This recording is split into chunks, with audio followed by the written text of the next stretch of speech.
નમસ્કાર વિદ્યાર્થી મિત્રો, ધોરણ 12 વિષય કમ્પ્યુટર, ચેપ્ટર નંબર 5 એમ કોમર્સ નો પરિચય. છેલ્લે આપણે કેટલીક એમ કોમર્સ ની વિગતો જોઈ હતી.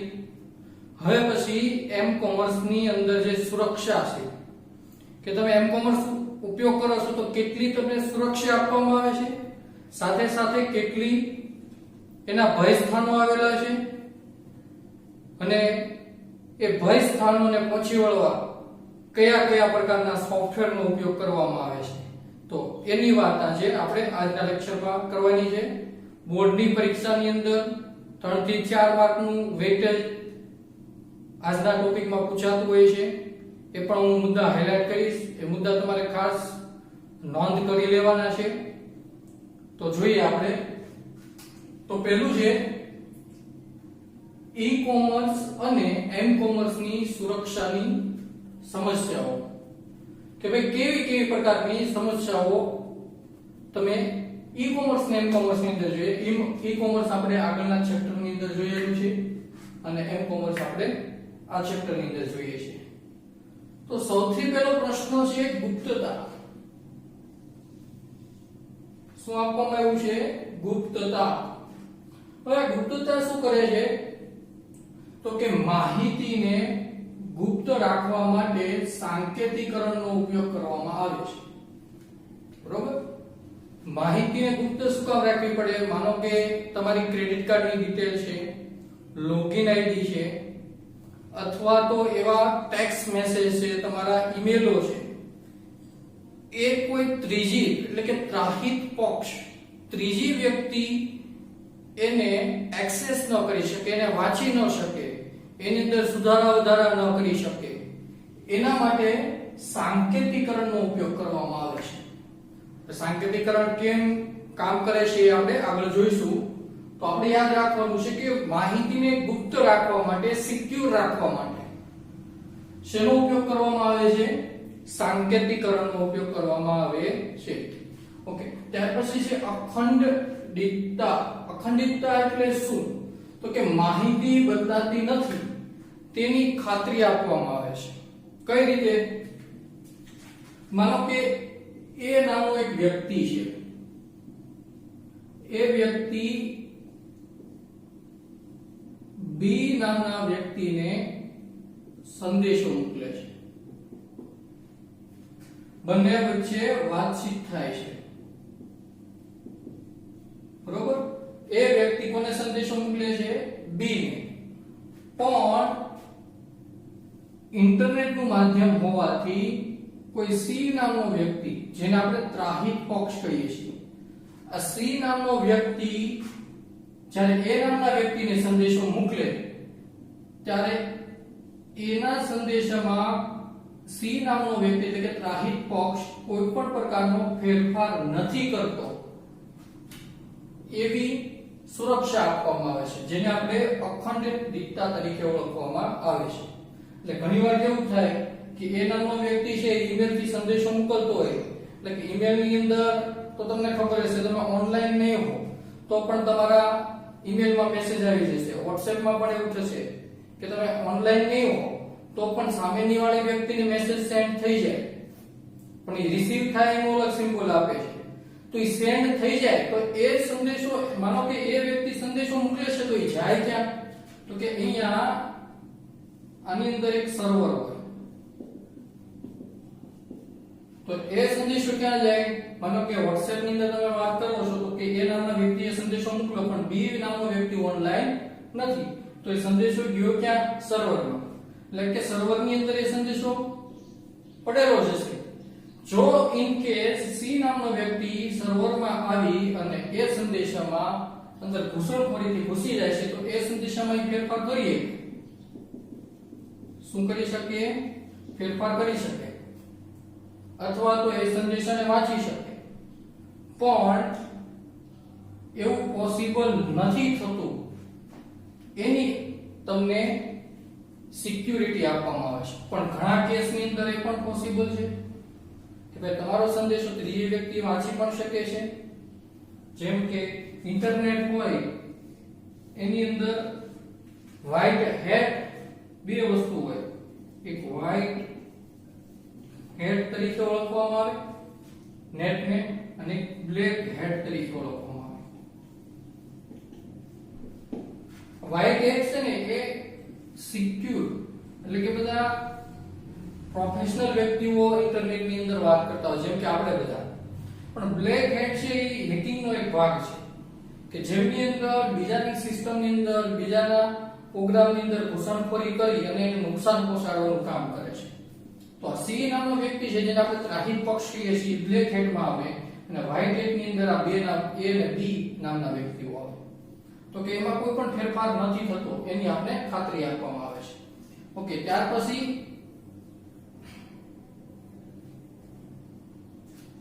છે અધિકૃતતા.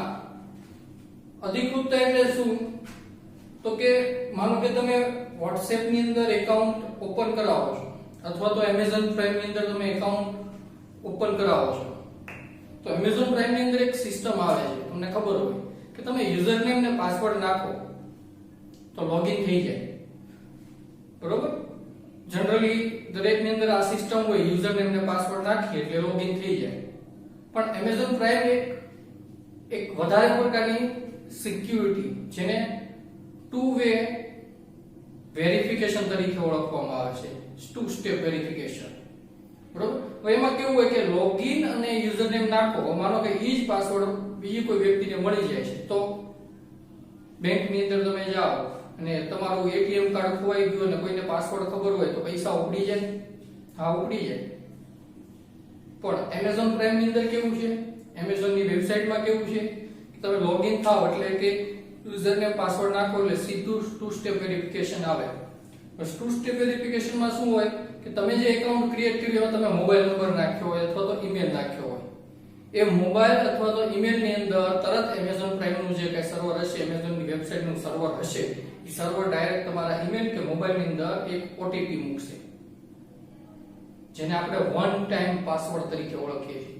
એ ઓટીપી ક્યાં આવશે કે તમારા મોબાઈલ ની અંદર આવશે અને એ ઓટીપી તમે કોઈને આપશો એટલે લોગિન થઈ જશો. હા, બેંક ની અંદર તમે કોઈને પૈસા ટ્રાન્સફર કરતા હોય તો પણ એની અંદર આ સિસ્ટમ આવી ગઈ છે, ઓટીપી નાખો તો જ બીજાને પૈસા ટ્રાન્સફર થાય. યુઝર નેમ અને પાસવર્ડ થી પૈસા ડાયરેક્ટ ટ્રાન્સફર થતા નથી. તો જેને અધિકૃતતા તરીકે ઓળખવામાં આવે છે એટલે કે શું, અધિકૃત વ્યક્તિ જ લોગિન થઈ શકે તેવી સુરક્ષા. અધિકૃત વ્યક્તિ જેનો ઉપયોગ કરી શકે તેવી સુરક્ષા. ખ્યાલ આવે છે કે લોગિન અને પાસવર્ડ ની એટલે બધા ભય ઇન્ટરનેટ ની અંદર વધવાના કારણે આ બધા પ્રશ્નો ઊભા થયા એટલે ત્રીજું ટુ સ્ટેપ વેરિફિકેશન લાવ્યા. ઓકે, ત્યાર પછી છે અસ્વીકાર. હવે અસ્વીકાર એટલે શું કે માનો કે એ વ્યક્તિ બી ને સંદેશો મોકલે છે, તો એ વ્યક્તિ એમ ન કહી શકે કે ભાઈ મેં બી ને સંદેશો નથી મોકલ્યો. આવું શું કામ? તમને ખબર હોય કે હમણાં આપણે પેલો સુશાંત સિંહ રાજપૂતનો કેસ આવે છે એનસીબી માં, તો રિયા ચક્રવર્તીની ચેટ WhatsApp ની અંદર મળી છે. તો રિયા ચક્રવર્તી એ WhatsApp ની અંદર ચેટ ની અંદર એમ ન કહી શકે કે ભાઈ આ સંદેશા જે WhatsApp ની ચેટ કરી છે મેં નથી કરી. એવો એ અસ્વીકાર ન કરી શકે, કારણ કે એ પ્રકારના આખા એના એનું વેરિફિકેશન, એની લોગિન ડિટેલ એ બધી સર્વરની અંદર સંગ્રહ કરવામાં આવેલી હોય છે. એટલે કે સંદેશો મોકલનાર વ્યક્તિ સંદેશો મોકલ્યો નથી એનો ઇનકાર કરી શકે નહીં. એવું કોણ વેરીફાઈ કરે? તો કે ટીટીપી. ટીટીપી એટલે શું? તો કે ટ્રસ્ટેડ થર્ડ પાર્ટી તરીકે ઓળખવામાં આવે છે. ખ્યાલ આવે છે? ટ્રસ્ટેડ થર્ડ પાર્ટી એને વેરિફિકેશન કરે છે કે ભાઈ એ વ્યક્તિએ સંદેશો મોકલ્યો છે, બરાબર, એ યોગ્ય એને જ મોકલ્યો છે કે નહીં એની ખાતરી કરવામાં આવે છે. ઓકે, ત્યાર પછી આવે છે ઇન્ટરનેટ સુરક્ષાના ભયસ્થાનો. ઇન્ટરનેટ ની અંદર કેટલી આપણે જે કઈ ઇન્ટરનેટ નો યુઝ કરીએ છીએ તો આપણે કેટલો ભય છે. કોઈ વસ્તુ સારી હોય એના જેટલા જ બેનિફિટ હોય ને એટલા જ એના ડીમેરિટ એટલે કે ડિસએડવાન્ટેજ પણ તમે કહી શકો. એટલું જ એનું નુકસાન હોય, જેટલા ફાયદા એટલા જ એના ગેરફાયદા હોય. જે વસ્તુ સારી છે એના ગેરફાયદા પણ વધારે હોય. એમાંથી સૌથી પહેલું ભય સ્થાન આપણે એ છે દૂષિત કોડ. દૂષિત કોડને તમે સાદી ભાષાની અંદર કહો છો વાયરસ. વાયરસનું કામ શું? વાયરસનું કામ તમને પૂછ્યા વગર તમારી સિસ્ટમની અંદર નુકસાન કરે, જેમ કે કોરોના. કોરોના શરીરની અંદર કરી જાય તો તમને પૂછ્યા વગર તમારી સિસ્ટમની અંદર તમારા શરીરના અંગોને નુકસાન પહોંચાડે, તમને પૂછે નહીં, બરોબર? આવું કામ વાયરસ, જેને આપણે દૂષિત કોડ તરીકે ઓળખીએ છીએ. શું કરે? કમ્પ્યુટરની સિસ્ટમને નુકસાન પહોંચાડતા કોડને દૂષિત કોડ કહે છે. બોર્ડની પરીક્ષામાં પૂછાય કે દૂષિત કોડ એટલે શું, તો આપણે યાદ રાખવાનું વાયરસ કામ શું કરે, અને વાયરસ નો રહે તો કોરોના શું કરે? નુકસાન પહોંચાડે. કોને નુકસાન પહોંચાડે? કારણ કે આ કમ્પ્યુટરનું લેવલ છે, એટલે કે કમ્પ્યુટરની અંદર નુકસાન પહોંચાડવાનું કામ દૂષિત કોડ કરે. હવે દૂષિત કોડ આવે ક્યાંથી? સૌથી વધારે દૂષિત કોડ આવે ક્યાં? તો કે જ્યારે તમે ઈમેલ ની અંદરથી સૌથી વધારે આવે. ઈમેલ ની મારફતે તમે કોઈ એવો સંદેશ મોકલવામાં આવે કે ભાઈ તમે એટલા પૈસા વિન થયા છો નામ, બરોબર? આવી ઓફરો છે, ઘણું બધું એવી રીતે થર્ડ પાર્ટી દ્વારા, ઓફિશિયલ સિક્યોર પાર્ટી દ્વારાની વાત નથી કરતો, થર્ડ પાર્ટી દ્વારા એવા સંદેશા આવે અને તમને એમ કે તમારી ત્યાં ડિટેલ નાખો અથવા તો ફાઇલ ડાઉનલોડ કરી અને એટલાને શેર કરો, આ કરો, તે કરો, તો એવા સ્થાનોની અંદર એ ફાઇલ ડાઉનલોડની અંદર સાથે સાથે વાયરસ પણ હોય અને વાયરસ તમારી સિસ્ટમની અંદર ઘૂસી જાય અને એ ઓટોમેટિક રન થાય. એક પ્રકારનો સોફ્ટવેર જ હોય વાયરસ, ઓટોમેટિક રન થાય અને તમારી સિસ્ટમની ફાઇલોને ડિલીટ મારવાનું કાર્ય કરે, જેને આપણે વાયરસ તરીકે ઓળખીએ છીએ. ઘણીવાર આપણા ફોન અથવા તો કમ્પ્યુટરની અંદર વાયરસ આવે એટલે શું કરે છે? સિસ્ટમને ધીમી કરી દે. ધીમી કેમ કરી દે? કે સિસ્ટમને જે ફાઇલ જોતી હોય એ ફાઇલ એને મળે જ નહીં, એને જે કાર્ય કરવું એ ફાઇલ મળે નહીં, ત્યાંથી એરર આવે, ફાઇલો ડિલીટ થઈ ગયેલી હોય એટલે તમારું સિસ્ટમ ગોત્યા કરે કે આ ફાઇલ છે ક્યાં, એને મળે નહીં ત્યાં સુધી શું કરે? આગળ કામ કરીએ કે નહીં. તો એવું કામ દૂષિત કોડ કરે છે, બરોબર? પછી બીજું કે સૌથી વધારે વાયરસનો સંગ્રહ કમ્પ્યુટરની અંદર થાય ક્યાં, અથવા તો મોબાઈલમાં વાયરસનો સંગ્રહ થાય ક્યાં, કે આવીને એની જગ્યા ક્યાં બનાવે? એનું જગ્યા ક્યાં બનાવે કે જ્યાંથી એ તમને એ સરળતાથી તમારા કમ્પ્યુટરને નુકસાન પહોંચાડી શકે. તો કે એમની અંદર આવશે ગેમ હોય ને, ગેમ આપણે કહીએ છીએ, જે ગેમ્સ નાખીએ છીએ, ગેમ્સની એટલી બધી ફાઇલ હોય, એ ફાઇલના કોઈ પણ ફોલ્ડરની અંદર જઈને સંતાઈ જાય એટલે ત્યાં જઈને થાય અને ત્યાંથી રન થયા કરે. ગેમની ફાઇલ એવી હોય કે તમે જો ઘણીવાર અવસ્થા એન્ટીવાયરસ છે, એ ગેમની ફાઇલ આવશે ને એટલે સીધું ઉડાડી મૂકશે. કેમ? કારણ કે એક્સેસ કરવા જ નથી દેતું. ગેમની ફાઇલની અંદર એવું સમજે છે કે ભાઈ આ દૂષિત કોડ છે અને એને સીધી ડિલીટ મારી દે. તો એવી એપ્લિકેશન આવે છે. તમે પેલાની અંદર ડ્રીમ 11 કદાચ અત્યારે યુઝ કરતા હોય તો ડ્રીમ 11 વેબસાઇટ પરથી ડાઉનલોડ કરો તો તરત એમ કહે છે this is not trusted app. આવું શું કામ કહે છે?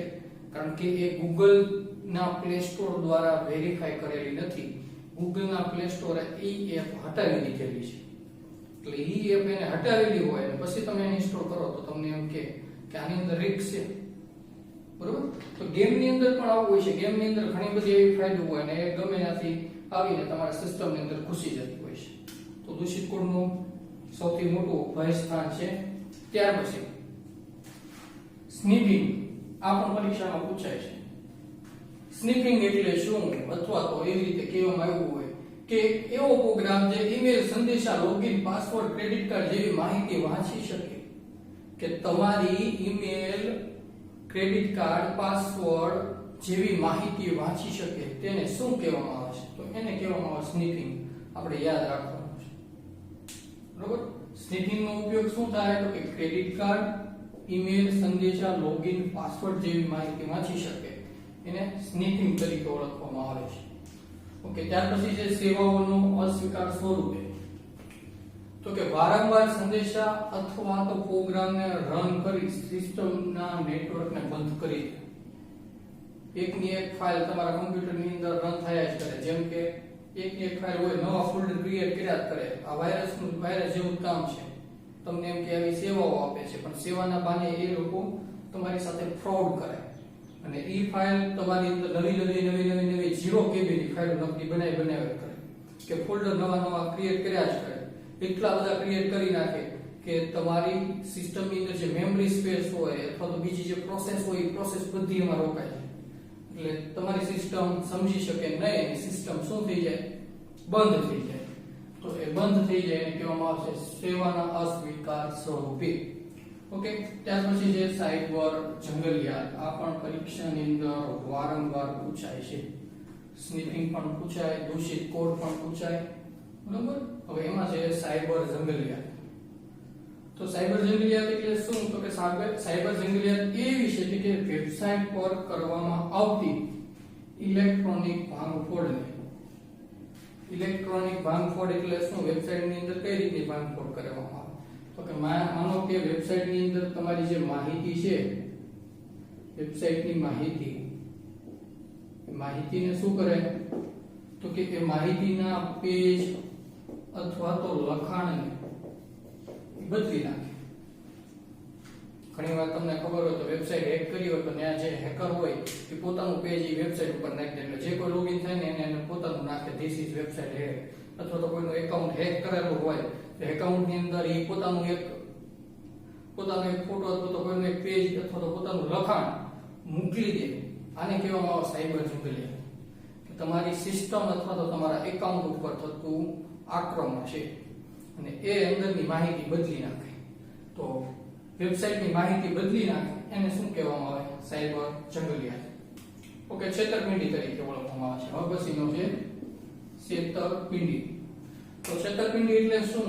તો કે છેતરપિંડી એટલે કે એવી રીતે કે માનો કે હમણાં કોરોના વાયરસ આવ્યો એટલે પીએમ ફંડ કેર નો યુઝ કરવામાં આવ્યો.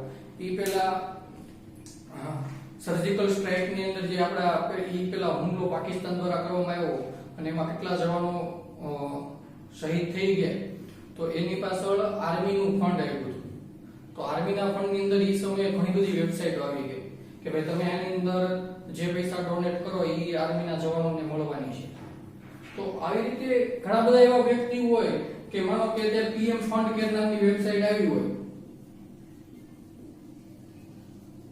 આવી રીતે .government.in આવી કોઈ વેબસાઇટ આવી છે, બરોબર, જેમની અંદર આ કોરોના વાયરસને લડવા માટેના પૈસા બધા ડોનેટ કરવાના. તો કોઈ થર્ડ પાર્ટી વ્યક્તિ હોય ને એ શું કરે? તો કે આવી જ વેબસાઇટ બનાવે, pmfundcare.co.tk આવી રીતે કરી નાખે. ખાલી ડોમેન નેમ ફેરવે, બાકી વેબસાઇટનું નામ સરખું અને સેમ ટુ સેમ જે આ વેબસાઇટનું લેઆઉટ હોય એવું જ વેબસાઇટનું લેઆઉટ આ કરી નાખે. બરોબર. એટલે આવી રીતે કરીને ઘણા લોકોને એમ થાય કે પીએમ ફંડ કેરની વેબસાઇટ આ છે એટલે એ લોકો આવી અને આની અંદર ડોનેટ કરે. હકીકતમાં પૈસા બધા અહીંયા જવા જોઈએ પણ જાય ક્યાં? આ વેબસાઇટમાં જાય અને આ વેબસાઇટમાં જાય એટલે ફ્રોડ થાય તમારી સાથે. અથવા તો શું કરે છે કે વેબસાઇટ હોય આ પીએમ ફંડ કેરની વેબસાઇટ કોઈ બનાવી એને હેક કરી અને આ વ્યક્તિ છે એને પોતાની વેબસાઇટ બનાવે. એટલે કે આ વેબસાઇટનું જે સરનામું હોય જેને આપણે આઈપી તરીકે ઓળખીએ છીએ, આઈપી એડ્રેસ, ઇન્ટરનેટ પ્રોટોકોલ. તો આઈપી સરનામું હોય એ આ વેબસાઇટના આઈપી સરનામાને બદલી અને પોતાની વેબસાઇટ ઉપર નાખે. આપણે હોય ને ઘરનું એડ્રેસ હોય આપ્યું હોય બીજું ને પછી ત્યાં બદલી બીજું એડ્રેસ કરી નાખે. તો એ સરનામું બદલી નાખે એટલે જ્યારે વ્યક્તિ કોઈ એ સરનામા નામની વેબસાઇટ ઓપન કરે, હકીકતમાં ઇન્ટરનેટની અંદર જ્યારે તમે લોગિન કરો તો આવું ક્યાંક સરનામું હોય આવી રીતે આઈપી સરનામું આવી રીતે લખાયેલું હોય. હવે આ વ્યક્તિ આવી અને આની જગ્યાએ ખાલી આ સરનામું ફેરવે આંકડા, બરોબર. એટલે તમે આવું આ લખો ને એટલે એની વેબસાઇટમાં આવી જાય. તો આને કહેવામાં આવે છે છેતરપિંડી. ઓકે, હવે આપણે આ બધા ભય સ્થાનો અને કેટલા પ્રકારની સમસ્યાઓ આવે એ જોઈ. ત્યાર પછી એ સમસ્યાઓનો ઉકેલ કેમ લાવવો? તો એમની અંદર પહેલું છે સુરક્ષા, જેમાં આપણે જોયું છે દૂષિત કોડ. વાયરસ આવે તો વાયરસને એન્ટીબાયોટિક દવા આવે. વાયરસ શરીરમાં જાય તો એને નાબૂદ કરવા માટે એન્ટીબાયોટિક દવા આવે. તો કમ્પ્યુટરની અંદર એન્ટીબાયોટિક નથી આવતી, કમ્પ્યુટરની અંદર આવે છે એન્ટીવાયરસ. એન્ટીવાયરસ શું કરે? તો કે જે અલગ અલગ પ્રકારના વાયરસ હોય, કેવા વાયરસ હોય? તો કે ટ્રોજન, પછી લોજિકલ બોમ્બ, પછી હોર્સ, આવા પ્રકારના વાયરસ હોય. એ વાયરસોની ફાઇલને ગોતી અને એ ફાઇલને ડિલીટ મારવાનું કામ એન્ટીવાયરસ કરે. તો કે એન્ટીવાયરસ ઘણા બધા છે, જેમ કે અવસ્થ, ક્વિક કિલ છે, બરોબર.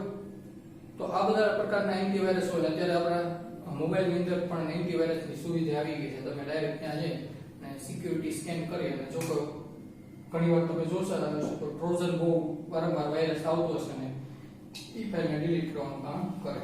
ત્યાર પછી છે ફાયરવોલ. ફાયરવોલ, વોલ એટલે દિવાલ અને ફાયર એટલે કે સળગવું. એક સળગતી દિવાલ હોય. કોની વચ્ચે સળગતી દિવાલ હોય? માનો કે આ આપણું કમ્પ્યુટર છે,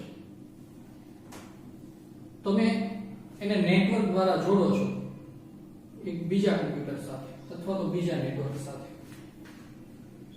તો આપણું કમ્પ્યુટર અત્યારે સિક્યુર છે એટલે કે આપણે એને એસએલ કહી દઈએ. અને જ્યારે નેટવર્ક સાથે જોડીએ ત્યારે અહીંથી ઘણી બધી માહિતી જે દૂષિત કોડ અથવા તો કમ્પ્યુટરને નુકસાન કરે એવી બધી માહિતી આવતી હોય. તો એની વચ્ચે એક આવી દિવાલ આવી જાય એટલે કે એને સોફ્ટવેર સ્વરૂપે જ હોય. શું આવી જાય? એક દિવાલ આવી જાય.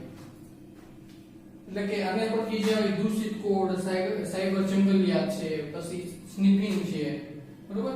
તો એવી પ્રકારની જે માહિતી આવતી હોય તો એને શું કરી દે? અહીંયા આવે એટલે એને બાળી દે, એટલે સળગાઈ દે. ટૂંકમાં ત્યાંથી એને ડિલીટ મારી દે. જેને ફાયરવોલ તરીકે ઓળખવામાં આવે છે. એટલે કે કમ્પ્યુટર અને નેટવર્ક અથવા તો તમારું નેટવર્ક અને બીજાના નેટવર્ક વચ્ચે એક સિક્યુરિટી પ્રોવાઈડ કરવાનું કામ ફાયરવોલ કરે છે. આપણા કમ્પ્યુટરની અંદર ખાસ યુઝ થાય. તમે કંટ્રોલ પેનલની અંદર જાઓ એટલે ફાયરવોલ આવે ને ફાયરવોલ ઓન કરી દો એટલે એવી જે દૂષિત કોડની ફાઇલો છે અથવા તો જે તમારા કમ્પ્યુટર ઉપર સિસ્ટમ પર થતા હેકિંગો છે એને ડિલીટ કરવાનું કામ કરે. પછી આવે ડિજિટલ સર્ટિફિકેટ. ડિજિટલ સર્ટિફિકેટ એટલે કે માનો કે Google ની અંદર તમે કોઈ એપ ડાઉનલોડ કરો છો તો એની અંદર આવે વેરીફાઈ બાય Google અને વેરીફાઈ થયા બાદ જ Google એને ઇન્સ્ટોલ કરે. એટલે કે એને એક સર્ટિફિકેટ આપે કે આ કોઈ ત્રાહિત પક્ષ અથવા તો તમારા સિસ્ટમને નુકસાન પહોંચાડતી એપ નથી અથવા તો વેબસાઇટ નથી એવું આપને સુરક્ષા આપતી એક પાર્ટી હોય જેને આપણે અહીંયા આગળ જોયું હતું TTP, ટ્રસ્ટેડ થર્ડ પાર્ટી. તો ટ્રસ્ટેડ થર્ડ પાર્ટી આવું એક સર્ટિફિકેટ આપે અને જેનાથી આપણે એને ખબર પડી જાય. અથવા તો તમે વેબસાઇટ લખતા તો ઉપર ત્યાં લખાઈને આવી જાય નોટ સિક્યોર. નોટ સિક્યોર છે ને એટલે ખબર પડી જાય કે આવડી આ વેબસાઇટ અથવા તો આ એપ્લિકેશન વેરીફાઈ કરેલી નથી, જેમની પાસે ડિજિટલ સર્ટિફિકેટ નથી. એટલે કે એને જો આપણે યુઝ કરીએ તો આપણી સિસ્ટમની અંદર નુકસાન પહોંચાડવાની શક્યતાઓ વધુ છે. ઓકે, આગળ આપણે જોયું તો સાંકેતિકરણ ગુપ્તતાની અંદર કે ભાઈ સાંકેતિકરણ કેમ કામ કરે છે. તો કે સાંકેતિકરણ હોય ને એમાં બે વસ્તુ હોય. એક આપણે જે કહીએ છીએ પ્લેન ટેક્સ્ટ, જેને આપણે સાદું લખાણ કહીએ, અને બીજું આવે સાઇફર ટેક્સ્ટ. સાઇફર એટલે કે સાંકેતિક લખાણ. હવે પ્લેન ટેક્સ્ટ ને સાઇફર ટેક્સ્ટ આ બહુ જૂની પદ્ધતિ છે અને અત્યારે તો એની અંદર બહુ બધું અપગ્રેડ આવી ગયું છે, બરોબર? કે આની અંદર કેવું હોય, માનો કે આની અંદર કોઈ એક લખાણ લખ્યું છે ABCD, બરોબર? હવે આ લખાણને બીજા લખાણ સાથે ફેરવી નાખવામાં આવે. માનો કે એની અંદર હું એ રીતે આપી દઉં કે ભાઈ +3 એટલે કે શું? તો કે ભાઈ A હોય ને એની પછીનો ત્રીજો અક્ષર એટલે કે B, C અને D એટલે અહીંથી શરૂ થાય D, E, F, G. એટલે કોઈ ત્રીજી વ્યક્તિ જ્યારે આવે ત્યારે નેટની અંદર જ્યારે લખાણ ઘૂમતું હોય ત્યારે આવી રીતે આવે D, F, G, બરોબર? પણ હકીકતમાં એ લખાણ કેવું હોય? A, B, C, D. આ તો આપણે નોર્મલી વાત કરીએ છીએ, પણ જ્યારે સાંકેતિકરણ થાય ત્યારે એમની અંદર